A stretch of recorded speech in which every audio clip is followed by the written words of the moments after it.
Bismillahirrahmanirrahim. Assalamualaikum warahmatullahi wabarakatuh. Saya Nur Farah Bashira binti Abdul Fataruddin bersama rakan kumpulan saya. Pada hari ini, kami akan mempersembahkan 3 puisi Melayu tradisional. Pantun Guru karya Cikgu Sam. Anak geroda membuka sayap, terbang melayang mempamer susuh. Orang muda darah meruap, guru tenang terus mengasuh. Susun pinggan berselang cawan, pucuk rebung corak di luar. Berguru dengan tuan begawan, racun kecubung jadi penawar. Sarang penyengat dahan gaharu, tempat tempuah bersarang-sarangan. Selalu ingat pesanan guru, onak dirimba bukan halangan. Baiklah, jadi pemikiran yang terkandung di dalam pantun guru rangkap pertama ini ialah pantun ini menyampaikan bahawa golongan muda seringkali bersifat gelora dan penuh semangat. Tetapi golongan ini masih lagi memerlukan bimbingan daripada guru yang tenang dan berpengalaman. Guru diibaratkan sebagai penjaga arah yang tetap sabar dalam mendidik walaupun anak murid penuh dengan gejolak semangat. Ini menekankan pentingnya peranan guru dalam membentuk akhlak dan fikiran anak muda. Seterusnya, pemikiran yang terkandung di dalam pantun guru rangkap kedua ini ialah pantun ini menekankan bahawa ilmu yang diperoleh daripada guru yang bijaksana mampu untuk mengubah sesuatu yang negatif menjadi positif, seumpama dengan racun kecubung menjadi penawar. Jadi ia membawa mesej bahawa ilmu yang benar dapat menyelamatkan manusia dari kesesatan atau kehancuran. Pemikiran bagi pantun guru rangkap ketiga pula ialah rangkap ini menyampaikan mesej bahawa nasihat guru sangat berharga dan patut dipegang teguh sebagai panduan hidup. Walaupun dalam hidup kita akan menemui pelbagai cabaran dan kesusahan, nasihat guru akan menjadi kekuatan untuk kita tidak mudah berputus asa. Hal demikian sekaligus menjadikan seseorang itu tabah dalam menempuh dugaan hidup. Syair Ketahanan Diri karya Ghazali Latif. Wahai remaja, dengarlah pesan, jikalau waris ajwa wasai, jadilah contoh semulia insan, ilmu yang mantap jadi landasan. Membuang masa jangan sekali, ikutlah resmi orang Itali. Barang yang lepas jangan sesali, masalah depan kita ungguli. Godaan dunia teruja jangan, kelak melangkah jadi halangan. Hidup bukanlah sekadar angan, indahlah tidak tercapai tangan. Bangun remaja, jangan terlena, gerakkan langkah usaha di jana. Malas usaha tak ke mana-mana, masalah depan pasti terhina. Rohani kuat, jagalah iman, hindari segala buruk ancaman. Berfikiran bagai orang siuman, baru bertahan luar dalaman. Ketahanan diri asas utama, memupuk insan hebat ternama. Pemimpin agung bakal menjelma, mentadbir nusa adil saksama. Seterusnya kita akan pergi kepada pemikiran yang terdapat dalam syair ketahanan diri, iaitu pemikiran tentang kepentingan ketahanan diri dalam kalangan remaja sebagai tunjang membina masa depan yang gemilang. Penyair berpendapat bahawa remaja perlu memanfaatkan masa dengan sebaiknya, menuntut ilmu serta menjadikan iman dan akhlak mulia sebagai panduan hidup. Penyair menegaskan bahawa remaja hendaklah menghindari godaan dunia, sifat malas dan penyesalan terhadap masa lalu kerana semua itu boleh menghalang kejayaan. Pemikiran penyair juga menunjukkan bahawa remaja merupakan pewaris bangsa dan bakal pemimpin negara. Maka, mereka perlu mempunyai ketabahan, disiplin dan kekuatan rohani agar mampu mentadbir negara dengan adil dan bijaksana. Seloka Pak Kaduk.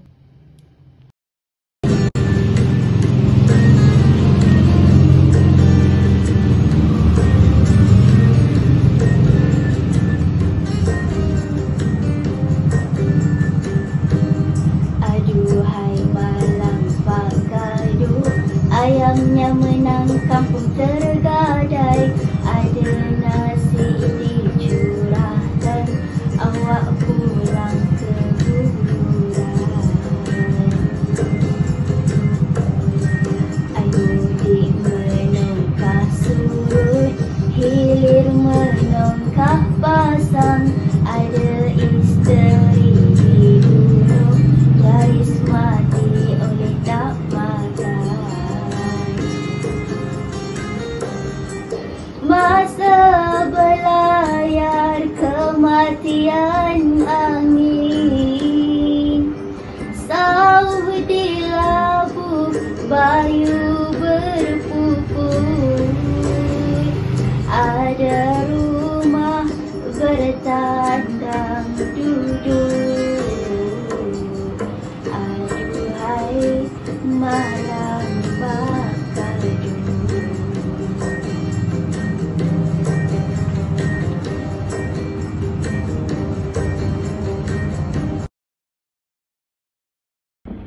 Baiklah, jadi terdapat beberapa nilai dan pemikiran yang terkandung dalam seloka Pak Kaduk yang telah saya deklamasikan sebentar tadi. Pemikiran yang pertama ialah kebodohan dan kealpaan manusia. Seloka ini telah menggambarkan pemikiran tentang sikap Pak Kaduk yang tidak berfikir panjang, mudah tertipu dan mengambil keputusan tanpa memikirkan akibatnya. Contohnya, Pak Kaduk menukar ayamnya dengan ayam raja dan akhirnya menang tetapi kampung tergadai. Pemikiran yang kedua ialah kritikan terhadap kepimpinan. Pengarang menyindir pemimpin yang zalim atau mengambil kesempatan terhadap rakyat. Dalam kisah ini, raja digambarkan sebagai pihak yang menindas rakyat, manakala rakyat pula tidak berani melawan. Pemikiran yang ketiga ialah kepentingan kebijaksanaan dan kewaspadaan, iaitu manusia perlu bijak dalam membuat keputusan dan berhati-hati agar tidak mudah dipergunakan oleh orang lain. Pemikiran yang keempat ialah nasib malang akibat kejahilan sendiri. Seloka ini menonjolkan pemikiran bahawa kebodohan dan kejahilan membawa padah bukan sahaja kepada individu tetapi juga kepada masyarakat sekeliling. Assalamualaikum warahmatullahi wabarakatuh. Melalui aktiviti kebahasaan yang telah kami jalankan sebentar tadi, pada kali ini kami akan mengintegrasikan elemen fonetik dan fonologi bahasa Melayu dengan memberikan tumpuan kepada penyukuan bahasa baku. Baiklah, marilah kita lihat kepada apa itu aktiviti kebahasaan. Aktiviti kebahasaan merujuk kepada kegiatan yang berfokus pada penggunaan, pemahaman dan pengembangan bahasa termasuklah pengajaran, pembelajaran dan penghayatan bahasa. Aktiviti ini juga melibatkan aktiviti seperti latihan pengucapan, pengenalan bunyi baru dan pendedahan bunyi dalam kata-kata bagi membantu pelajar memahami cara bunyi dihasilkan dan bagaimana ia mempengaruhi komunikasi. Seterusnya, saya akan membentangkan tentang diftong dalam bahasa Melayu. Apa itu diftong? Diftong ialah bunyi gabungan dua vokal yang berada dalam satu suku kata dan dilafazkan dalam satu hembusan saja. Sebagai contoh, dalam perkataan pandai, gabungan huruf A dan I menghasilkan bunyi I yang disebut dalam satu sebutan sahaja. Semasa perhasilan bunyi diftong, berlaku penggelucuran lidah daripada bunyi vokal pertama kepada vokal kedua. Diftong juga mempunyai satu puncak kelantangan. Kelantangannya adalah pada vokal yang pertama. Terdapat 3 jenis diftong utama iaitu I, Oi dan Au. I ialah gabungan huruf A dan I. Contohnya, I sing dan haiwan. Manakala, Oi pula ialah gabungan huruf O dan huruf I. Sebagai contoh, boycott dan sepoi. I sekali ialah Au di mana gabungan huruf A dan huruf U. Sebagai contoh, aurat dan pulau. Itu sahaja daripada saya. Jadi seterusnya saya akan menerangkan tentang vokal rangkap. Vokal rangkap merujuk kepada gabungan dua bunyi vokal yang terpisah dalam sebutan, berbeza dengan diftong yang dilafazkan secara berterusan dalam satu hembusan nafas. Dalam bahasa Melayu, terdapat sejumlah vokal rangkap yang hadir dalam suku kata. Vokal rangkap yang dimaksudkan itu ialah AI, AU, OI, IA, IO, IU, EA, EO, EU, UA dan UI.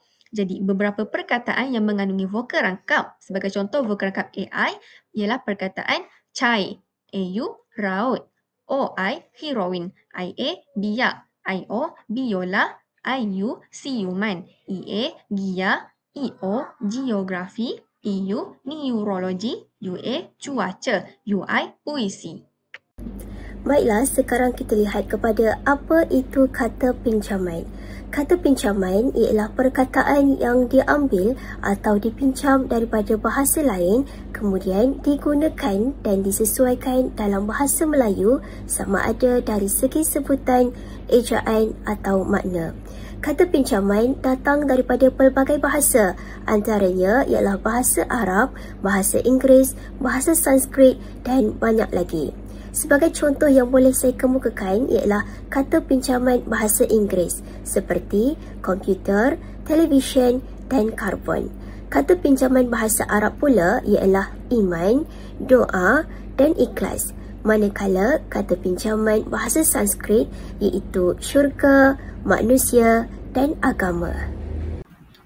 Seterusnya ialah konsonan rangkap. Apakah itu konsonan rangkap? Konsonan rangkap ialah gabungan dua konsonan di dalam sesebuah kata tanpa ada vokal yang disisipkan di antaranya.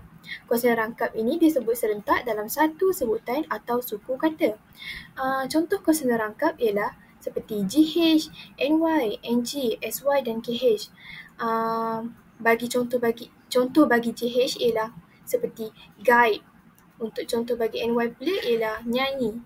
NG, angkat, SY, syarat dan I sekali KH ialah khabar. Seterusnya saya akan menerangkan tentang konsonan pinjaman. Konsonan pinjaman merupakan bunyi konsonan yang tidak berasal daripada sistem bunyi asal bahasa Melayu tetapi dibawa masuk melalui kata pinjaman dari bahasa lain seperti bahasa Arab, Inggeris, Tamil, Parsi dan lain-lain.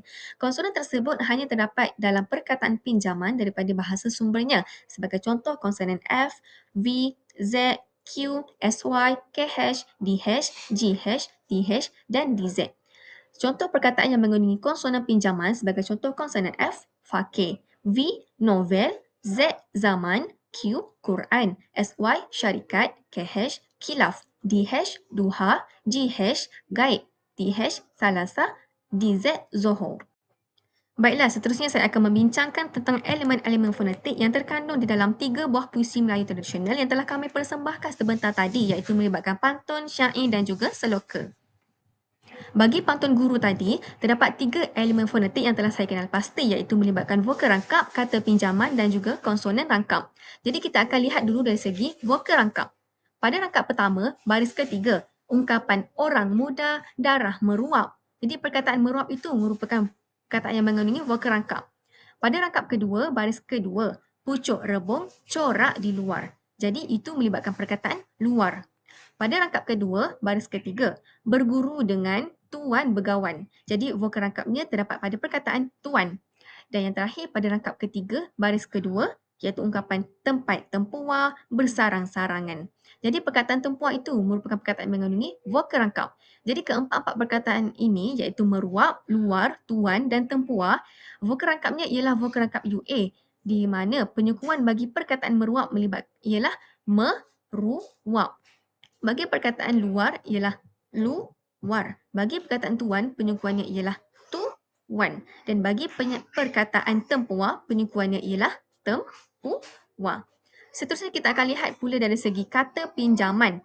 Pada rangkap pertama, baris pertama, ungkapan anak geroda membuka sayap. Jadi perkataan geroda itu merupakan kata pinjaman Sanskrit yang bermaksud sejenis burung, di mana penyukuannya ialah geroda. Pada rangkap kedua, baris ketiga, ungkapan berguru dengan tuan begawan. Perkataan begawan itu merupakan perkataan daripada kata pinjaman Sanskrit, yang mana begawan ini bermaksud orang cerdik pandai, di mana penyukuannya ialah begawan. Dan yang terakhir pada rangkap ketiga, baris pertama, ungkapan sarang penyengat dahan gaharu. Jadi perkataan gaharu itu merupakan kata pinjaman Arab yang bermaksud sejenis kayu yang wangi, di mana penyukuannya ialah gaharu. Jadi seterusnya saya akan membincangkan pula tentang konsonan rangkap NY dan NG. Pada rangkap pertama, terdapat 5 perkataan yang mengandungi konsonan rangkap NG, iaitu melibatkan perkataan terbang, melayang, orang, tenang dan mengasuh. Bagi perkataan terbang, penyukuannya ialah ter dan bang. Dan bagi perkataan melayang, penyukuannya ialah melayang. Bagi perkataan orang, penyukuannya ialah o dan rang. Bagi perkataan tenang, penyukuannya ialah te dan nang. Dan bagi perkataan mengasuh, penyukuannya ialah mengasuh. Di mana keempat-empat perkataan ini, konsonan rangkap NG-nya terdapat pada suku kata yang kedua. Seterusnya pada rangkap kedua pula, terdapat 5 perkataan yang mengandungi konsonan rangkap NG, iaitu melibatkan perkataan pinggan, berselang, rebung dengan kecubung. Penyukuan bagi perkataan pinggan ialah ping dan gan, di mana konsonan rangkap NG-nya terdapat pada suku kata yang pertama melibatkan suku kata ping. Bagi perkataan berselang, penyukuannya ialah berselang, di mana konsonan rangkap NG terdapat pada suku kata yang ketiga melibatkan suku kata lang. Bagi perkataan rebung, penyukuannya ialah rebung, di mana konsonan rangkap NG terdapat pada suku kata yang kedua melibatkan suku kata bong. Perkataan dengan pula penyukuannya ialah de dan ngan, di mana konsonan rangkap NG terdapat pada suku kata kedua melibatkan suku kata ngan. Dan yang terakhir melibatkan perkataan kecubung, penyukuannya ialah kecubung, di mana konsonan rangkapnya terdapat pada suku kata yang ketiga melibatkan suku kata bong. Seterusnya pada rangkap ketiga, terdapat 1 perkataan yang mengandungi konsonan rangkap NY dan 5 perkataan yang mengandungi konsonan rangkap NG. Di mana konsonan rangkap NY terdapat pada perkataan penyengat dan konsonan rangkap NG terdapat pada perkataan sarang, penyengat, bersarang, sarangan dan juga perkataan ingat. Bagi perkataan sarang, penyukuannya ialah sa dan rang, di mana konsonan rangkap NG dapat dilihat pada suku kata yang kedua melibatkan suku kata rang. Bagi perkataan penyengat, penyukuannya ialah penyengat, di mana konsonan rangkap NY terdapat pada suku kata yang kedua iaitu nye, dan suku kata ketiga mengandungi konsonan rangkap NG iaitu ngat. Yang ketiga, perkataan bersarang, di mana penyukuannya ialah bersarang. Konsonan rangkap NG dapat dilihat pada suku kata yang ketiga melibatkan suku kata rang. Bagi perkataan sarangan, penyukuannya ialah sarangan, di mana suku kata ketiga mengandungi konsonan rangkap NG melibatkan suku kata ngan. Bagi perkataan ingat, penyukuannya ialah ingat, di mana konsonan rangkap NG dapat dilihat pada suku kata kedua melibatkan suku kata ngat. Dan yang terakhir, perkataan halangan, penyukuannya ialah halangan, di mana konsonan rangkap NG dapat dilihat pada suku kata yang ketiga melibatkan suku kata ngan. Seterusnya kita akan melihat elemen fonetik yang terdapat di dalam syair ketahanan diri. Kita akan memulakan dengan rangkap pertama syair iaitu wahai remaja dengarlah pesan dikala waris raju wawasan. Jadilah contoh semulia insan, ilmu yang mantap jadi landasan. Di dalam rangka ini terdapat diftong, vokal rangkap dan kata pinjaman bahasa Arab, iaitu terdapat diftong AI di dalam perkataan wahai dan terdapat diftong AU di dalam perkataan dikaulah. Manakala untuk vokal rangkap, terdapat vokal rangkap AI di dalam perkataan semulia. Dan kata pinjaman bahasa Arab pula ialah perkataan insan. Seterusnya untuk rangkap yang kedua syair ialah membuang masa jangan sekali ikutlah resmi orang mitali. Barang yang lepas jangan sesali, masalah depan kita ungguli. Di dalam rangkap kedua ini, terdapat konsonan rangkap, vokal rangkap, konsonan pinjaman dan juga kata pinjaman bahasa Arab. Konsonan rangkap yang terdapat di dalam rangkap kedua ini ialah konsonan NG di dalam perkataan membuang, jangan, orang, barang, yang dan ungguli.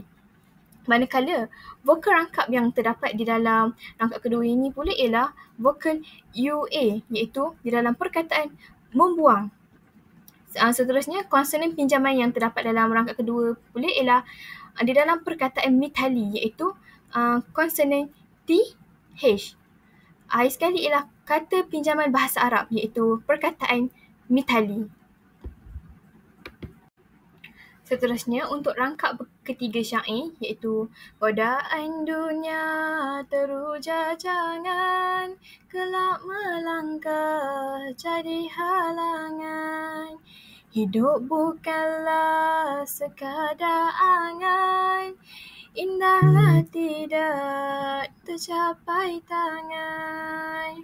Di dalam rangkap ketiga ini, terdapat vokal rangkap, konsonan rangkap, kata pinjaman bahasa Arab, iaitu di dalam vokal rangkap terdapat vokal AA di dalam perkataan godaan dan vokal rangkap IA di dalam perkataan dunia. Bagi konsonan rangkap pula terdapat konsonan NG di dalam perkataan angan dan tangan. Dan kata pinjaman bahasa Arab pula ialah untuk perkataan dunia. Bagi rangkap keempat pula iaitu bangun remaja, jangan terlena, gerakkan langkah, usaha terjana. Malas usaha tak ke mana-mana, masalah depan pasti terhina. Di dalam rangkap keempat terdapat konsonan rangkap, iaitu konsonan rangkap NG bagi perkataan bangun, jangan dan langkah.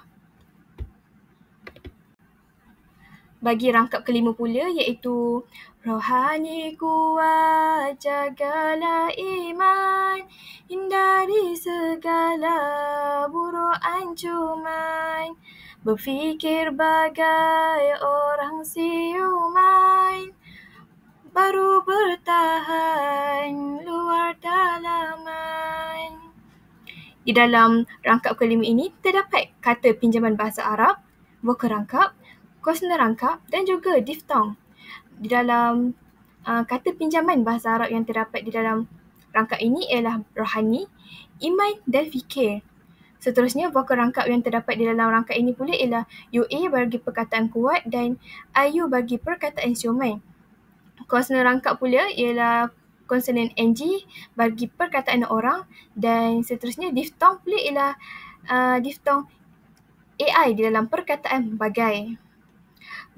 Seterusnya dan yang terakhir di dalam rangkap yang keenam pula iaitu ketahanan diri asas utama, memupuk insan hebat ternama, pemimpin agung bakal menjelma, mentadbir nusa adil saksama.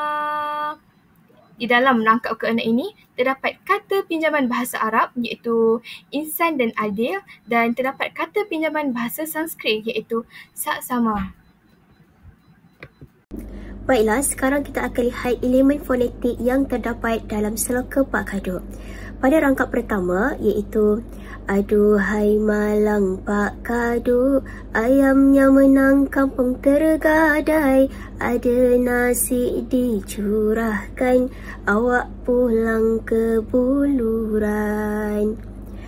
Okey, baiklah. Dalam rangkap pertama ini, ia ada kategori diftong, konsonan rangkap dan juga kata pinjaman Sanskrit.